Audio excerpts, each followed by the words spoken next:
I am at Loic's home, and today I've come to listen to his system. I actually heard the system a few months ago, and I was blown away by it. I would say it's one of the best systems I've ever heard in my life. Top 5 easy.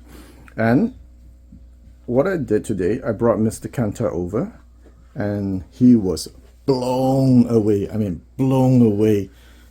Because, yeah, there you go. And why is this very interesting? It's because if you look at these speakers, these are DIY. And this is one of the best systems I've ever listened to in my life. Think about that for a second. I'm used to systems in the $300,000 million system, whatever, like 50,000. And this $1,000 speaker, $500 pair. What? How much is the W15? I think it's about 700 a pair. 700 a pair. So 1,002 a pair can compete with the stupid expensive systems I've listened to in my life. Now, of course, if you look at it here, the rest of his system, okay, these are not cheap, right? And I'll let Loic introduce his system, but I'll come back to explaining what do I mean by I'm blown away by this system. $1,200 speaker can rival easily the $100,000 systems I've listened to. All right, Loic, let's go with your DAC first. Let's start with your DAC. Why don't we start at the beginning where everything starts, which you can't see. So first things first is dedicated circuits for the whole system in the wall using Furtec nanocrystalline outlets. Wow, do you believe in those snake oil? Of course, I love it. I dip my bread in snake oil every day. Then we have a Space Tech Lab streamer. Okay, so we start with the streamer. Yep. Man, this thing looks like so retro. It's not even retro, man. It looks DIY, no? It does look DIY, but a lot of Space Tech stuff looks kind of DIY. It's very... I heard they're very good. It's bare bones. I heard they sound good. They sound good. It's just the design. You need to be a little bit technical to own this because you have to do firmware updates, and it's like a little computer. From the streamer, it goes USB into the Denafrips Iris, which is a USB digital reclocker. Oh, you have one of those? Yeah. I actually have one of those in my home. I love it. Really? Yep. So this is, okay, a reclocker. That's what it is. Yeah, it's a USB reclocker. Yes, absolutely. Okay, and then where does it go? From there, it goes via an AES cable, which is very rare for people to use usually with digital media. Well, these days. AES to the musical Paradise DAC that I have modified. So the USB Paradise, the musical Paradise is using an external battery-powered clock, which is in the back, which I don't know if you can see. That little small thing there? Yeah, it's all the way in the corner. Yeah, that little black box. Okay. And what I changed in this DAC, I'm using 6 SN7s in the DAC right now because I have cryotone tubes, but otherwise I use 12 BH7s. I put a purple fuse in there as well, and I put... Purple fuse. You believe in fuse makes a difference. Giant. No. Giant. The current goes through the fuse, man. Current goes through the fuse. And if that fuse makes noise, and you have a transparent system, like speakers that are direct wired to your amp, every noise you put in the chain, you hear it. Man, I should blind test you one day, man. Seriously. I will pass. It's like, come on, fuse make a difference. Absolutely. I'm just making fun of Loic because companies have sent me fuse to review too. It's just that I'm too afraid to get smoked. I mean, like, I'm going to get roasted in my comment section, so that's why I never make a video on it. Again, it's all about transparent. It's all about transparency. If you're not... Oh, I forgot to mention, there's a Puritan PSM 156 what all this stuff plugs into. Without the Puritan, the fuse doesn't make much of a difference. Why? Because there's so much noise coming in that the noise is still there. I see. Okay, so I remember there was some Jupiter caps, no? Yes, those super inexpensive. They're like $800 Canadian for a pair. Exactly. Okay, so basically you there's about $2,000 of upgrades in the DAC. Yeah. Ish. Yeah. All right, and that's fun. So from there, you see, that's the big question mark I asked, right?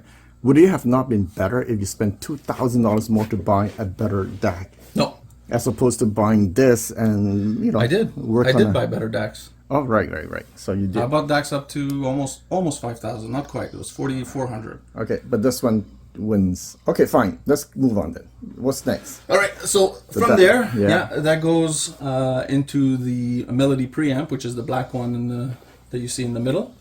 That preamp is rectified by a Space Tech Lab super rectifier, which has an 845, a new old stock 845 made by GE. Okay, so rectifier means that, you see this has a cable going to the rectifier socket here, right? Yeah. That's supposed to be a rectifier tube there. That's right. But you replace it with this. That's right. And okay, so just, whoa, let me just show this. Is this the original one? No. This is, hey, you got some shoe ground tubes there. This is the original melody rectifier that goes in there. Okay, so this looks like a toy compared to this rectifier. Okay, maybe that's why it sounds so good, the system. If you spend that much money making modifications, I mean, okay. Fine. All right, power delivery, man. It's all about power delivery. All your components need to have good power delivery. Those look like light bulb, man. What are they? They do look like that, but I forget the types. 181, 141, 141. From what company? It just says Melody on it. It's they're stock tubes. Those are the only thing I haven't changed on that preamp. Okay, fine. So fantastic preamp. Where does it go to? From there, that preamp actually biamps. So for the bass, it goes down to a very inexpensive crown amplifier. It's probably the least expensive thing in the system. Gosh, man, you can probably get this for $50 on the used market. Yeah, something like that. I think I got it for $165 actually used. Yeah, but the nice thing is that there's a crossover adjustment on this. That's thing, why. right? That's why I picked it. You see, this is the secret, guys, for this amazing sound. So explain the secret. Yeah. Well, I'll tell the secret a little bit after. Okay. So that amplifier controls the bass drivers. Yeah. Because in my tests, I tried all kinds of different types of amplification for the W15s, and my preferred type is a Class D. Tight, fast, very detailed, and I don't have to worry about refinement that much because the bass drivers don't go higher than 90 hertz. That makes sense, because these are not exactly very good at sound staging, layering. They're not. Right? They just have very clean, tight, fast bass, which is what you need for the W15. That's right. Which Loic will explain later. Now, and aside from that, the other biamp that goes out, it goes out to the Decware Sarah 300B right now, or it goes out to, I can send it out to a Melody 211, or it goes out to 300B Wellborn monoblocks. But right now, the Decware is winning. the Decware. Now, if you notice, tell me about those 300B tubes. Look at that tube. Those are not your standard grandma tubes. No, those are actually cryotones. The whole set of tubes in that amp is currently all cryotone tubes. The problem with that is that one pair is $1,000. Yeah, it's a problem, but it's not a problem. I guess so. That's the thing for audiophiles. It's not the stock tubes. It's the ones I prefer. Don't get me wrong. I also have a pair of Western Electric down here that are on loan from Decware, which sound absolutely amazing. Please take it out. Okay. Ladies and gentlemen, these are the famous. Here, I'll hold this one here.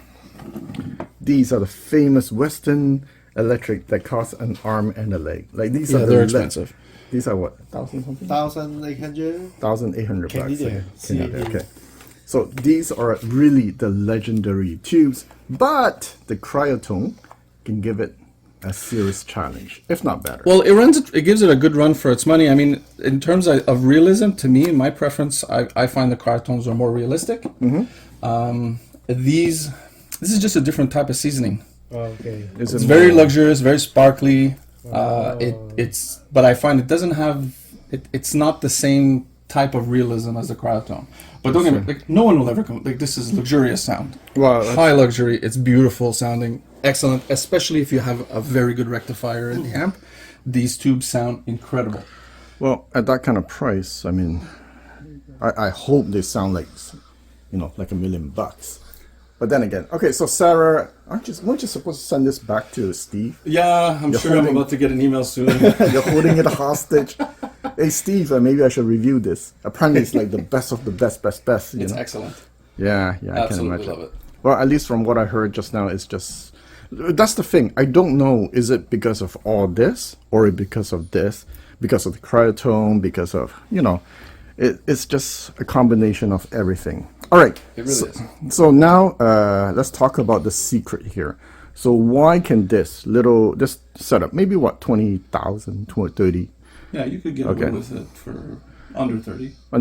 That's assuming you buy them new. If you buy them used, heck, man, man. 10 grand and you're done. 10 grand and you got the whole thing. Right? And 10 grand and you buy these speakers for like 1 or 2 grand, 12 grand, and you can rival $100,000 systems. But there's a but. In certain contexts. Correct. Meaning that this will shine with certain kind of music. You're not going to play hard rock with this.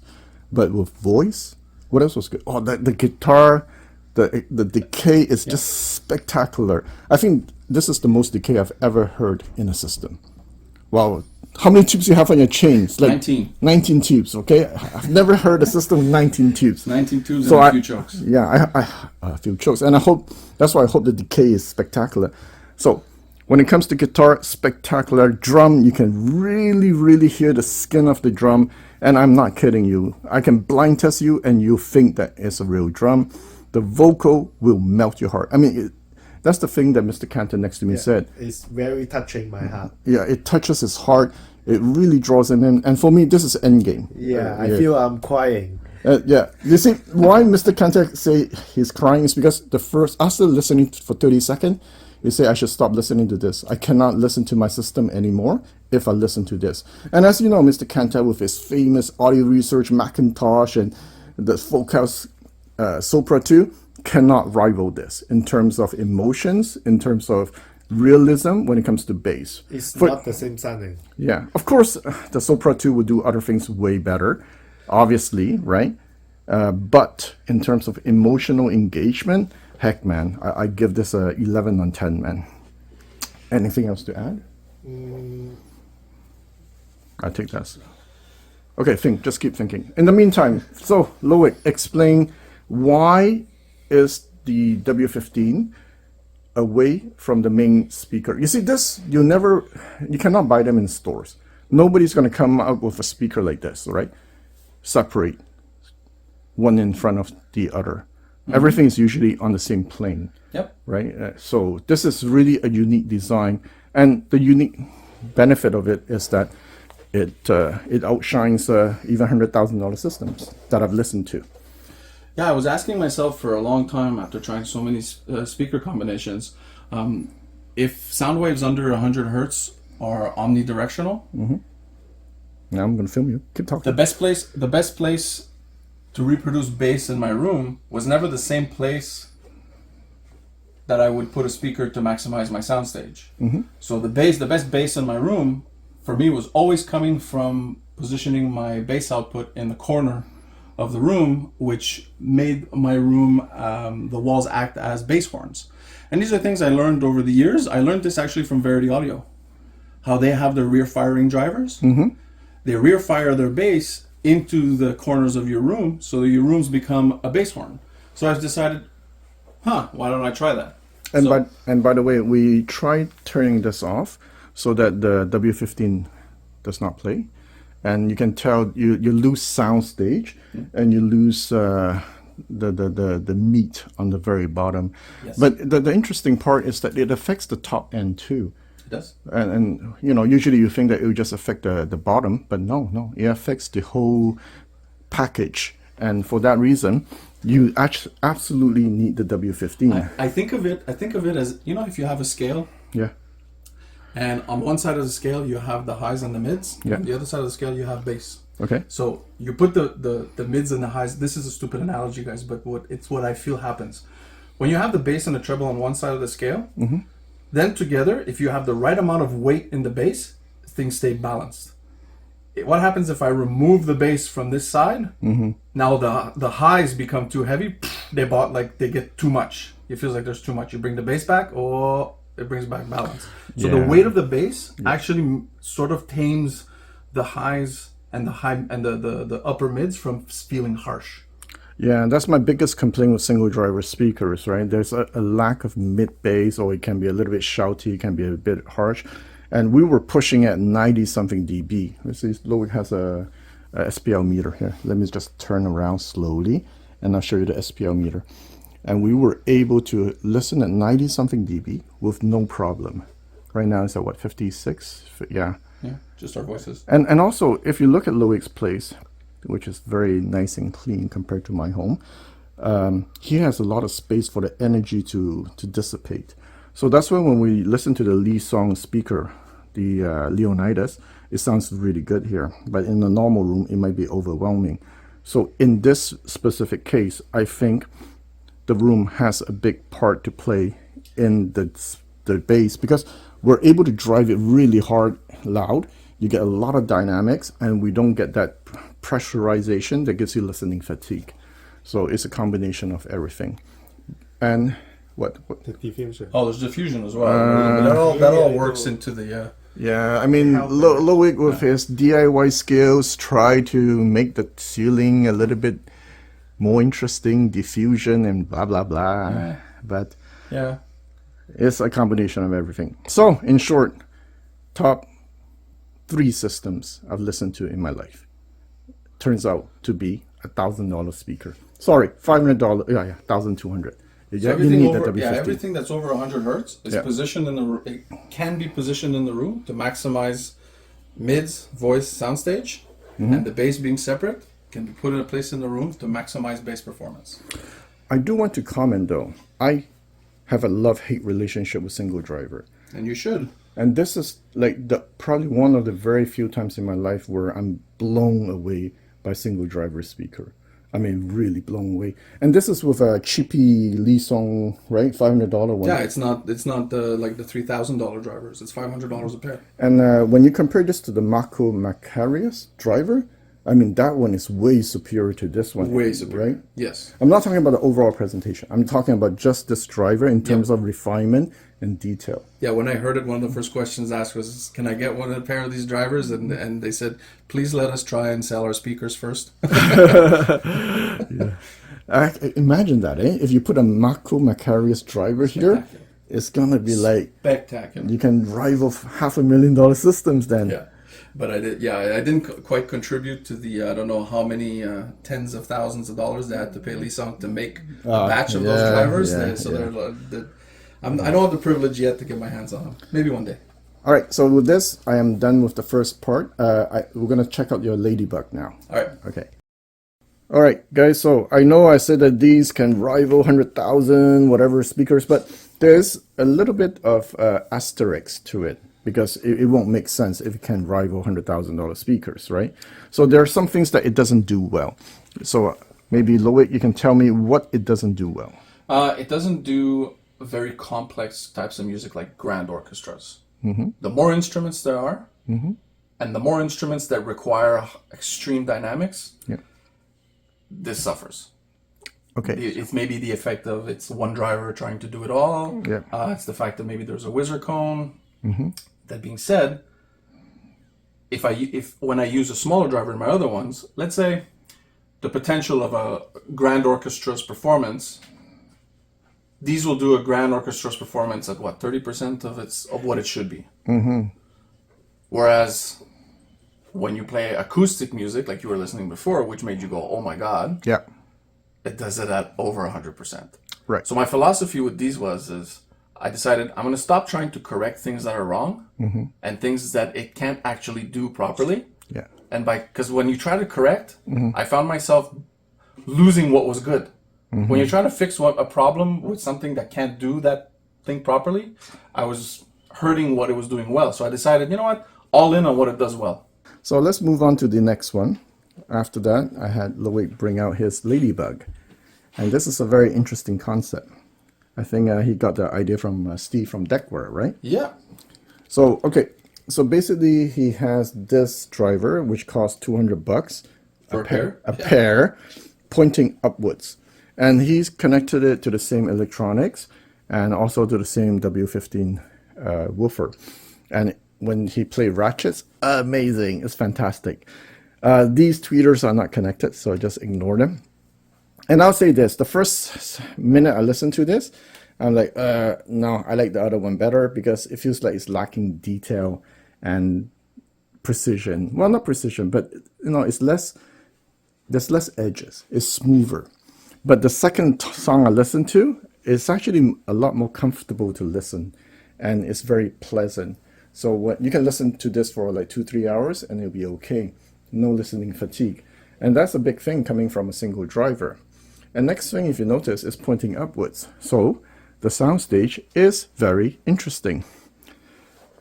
How would I put it? As Loic said, things seems like they're floating in the soundstage. With the other one, it sounds like they're more grounded. Okay, and this gives a very different listening experience, which is also very good. Very large soundstage. Well, as I said in audio, you got to try everything. It's like eating food, right? You don't know until you try it. So the dream would be to merge this soundstage with this one. Whoops. With I this have to one. get these two speakers to go on a date. Yeah, so they can have a baby. They can have a baby. Right. Of course, we're saying, man, if only we can get this, put it maybe here, but we get the Macarius driver, that probably would be like the end game. Yeah, it would be insane. Yeah. Absolutely insane. So this cannot play orchestra well also, but better. Oh, it does orchestra probably double better than this. Because the drivers are smaller and they're faster, so that's why. My personal preference for short-term listening is the other one. Long-term listening, maybe this one. Because, by the second song, I go like, wow, this is really comfortable, as I said. Anyway, this is an introduction to Loic's system. But Loic, here, go ahead. But you gotta remember, this is like the prototype first try. Yes. It's made of raw plywood. It doesn't even weigh, I think, 30 pounds. It's very light. Okay. This is the 7th version. So I figured out what works with this, so I could sit, like I said before, I maxed out its strengths. I haven't maxed out the strengths of that yet. I'm going to make a different version of this as well. I'm going to find a different driver, a slightly different shape, a little bit more weight to it. But I think the purpose of these was nailing the angle of the driver's firing. Because if the angle was too pronounced, I didn't have the great soundstage. If it was too low, the soundstage got too blurry. So now I think I got the angle just right, which is, for me, was like a degree off of what Steve at Decware recommended I try. So he nailed it off the bat, which is very impressive. So when I get a second version of these done, where I'm going to really max out its strengths, it's going to get even better, I'm pretty sure. Plus, they don't have a horn like these have a horn, so I'm going to experiment with the horn as well. Man, you know what, Loic, once you're done with all this, maybe I should slap the Galleon logo on it, man. I'm just kidding, man. Possible, man. No. You see how big those speakers are? There's not an audiophile wife that'll say yes to those. I'm not going to bring this to market, and imagine the shipping on this thing, man. Forget it. But anyway, you can build this yourself for cheap. All right, that's it. Anything else to add? Yeah, so when I first made the Ladybugs, I couldn't get my room to pressurize in terms of bass. It never worked.